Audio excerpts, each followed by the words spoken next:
My name is Anita Quansah. I'm the bespoke jewelry designer and curator for the brand Anita Quansah London. I was born in London.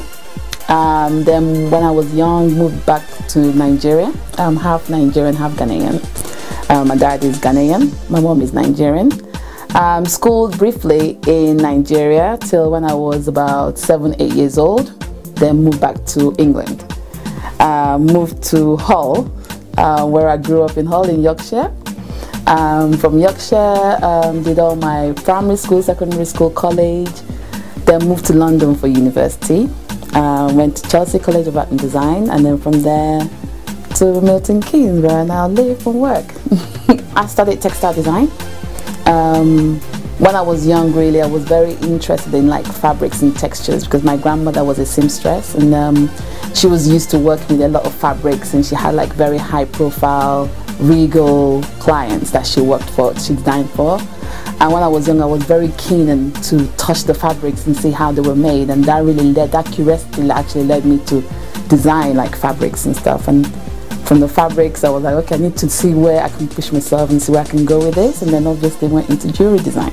When I started doing jewelry design, I still do textile design on the side as well. At the time, there wasn't that much embellishment around, and this was around 2003. And when I first got my first client, which was like Christian Lacroix, because he actually got drawn to my work because I was very much into embellishments and fabric manipulation and doing something different and pushing myself in terms of designs and creativity. But now there's loads of that coming up. Everyone is doing embellishments, everyone is trying their best to try and do something different. So, but it's definitely changed a great deal. The brand is, I would describe it as edgy, arty, very theatrical, couture. So if you're looking for something very different and not so common, something very statement. 3 words to describe my job role: fun, exciting, and fabulous. Publications I've been featured in, I've done Vogue, Elle, I've done quite numerous ones. There's so many now that I can't even think off the top of my head. Done obviously featured in online Vogues and publication editorial.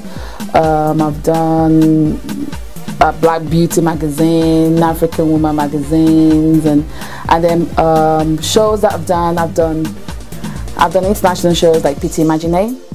I've done Lagos Fashion and Design Week, and I've done clients I've worked with. I've done Alicia Keys, we've done Keisha Buchanan, we've done, there's quite a lot right now. It's been a very busy time in my career, so yeah, definitely busy. I started the brand in the jewelry design in 2006, graduated in 2003. Since my graduation, I started working with a lot of designers that's doing like freelance textile design,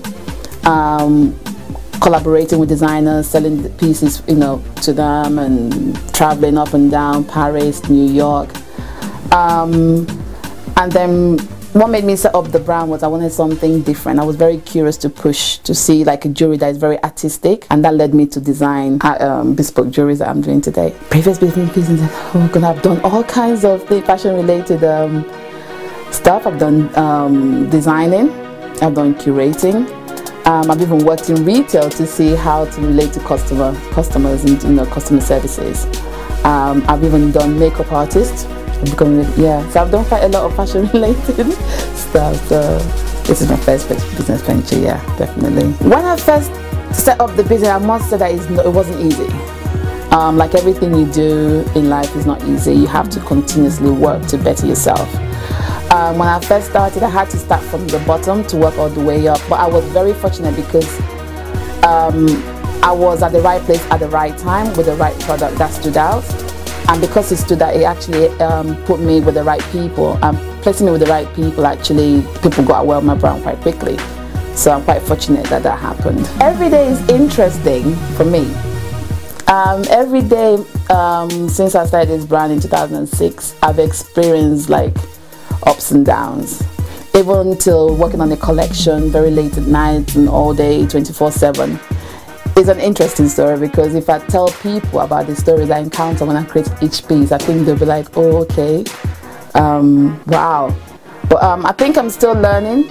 I'm still experiencing loads of stuff, and I'm still doing research and asking the right people, right questions. Am I doing the right thing? What do I do? So yeah, I'm still getting there. My strength, I love to create. I love arty stuff. I love to be different.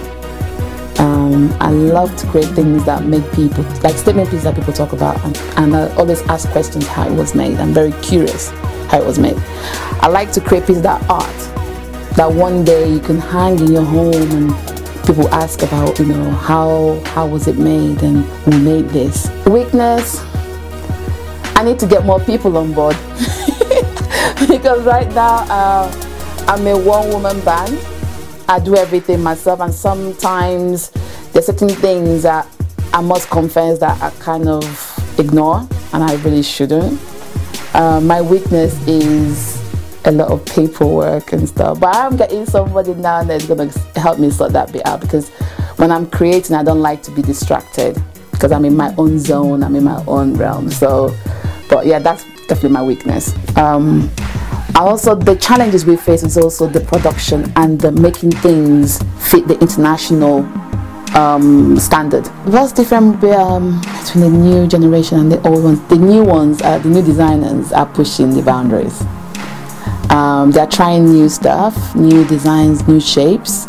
Obviously, they still stick to the older generation for a bit of advice, because those ones still capture the old essence, you know, in their work. But the new ones, they are trying something new. They're constantly experimenting, trying out new ideas, and trying to kind of compete with their international peers, which is a good thing, you know, because, you know, we all should be encouraging each other and inspiring each other.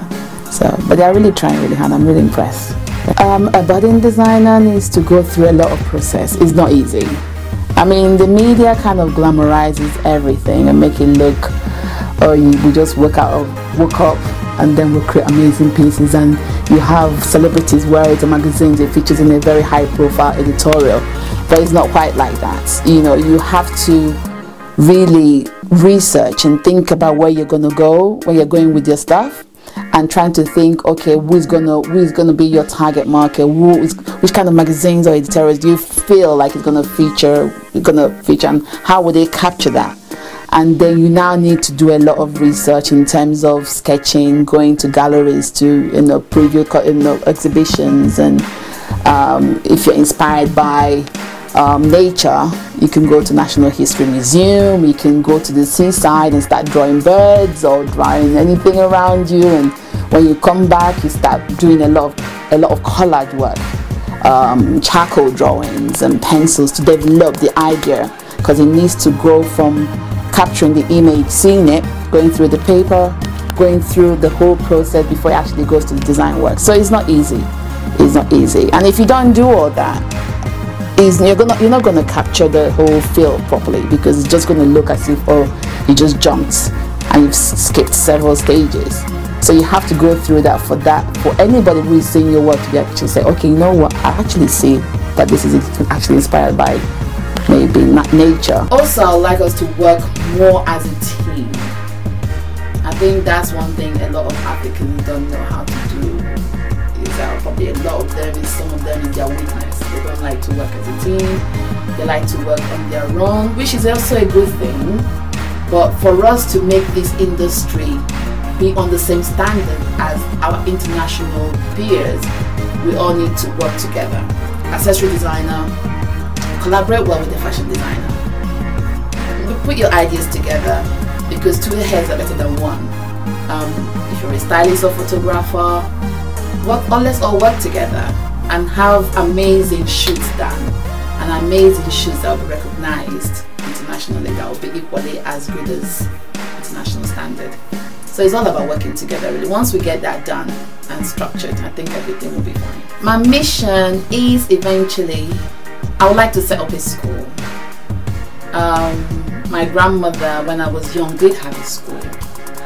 She had a school that she had 500 students, and at the time she was the main, call her the seamstress of her time. She's probably called the designer, fashion designer, or the Galliano of her time. I would like to do that. It's a very hard shoe to fill, and I don't even know where to begin to start. Because she's already tried to kind of teach me a few things, but it's hard. But I'll try my best to kind of get closer.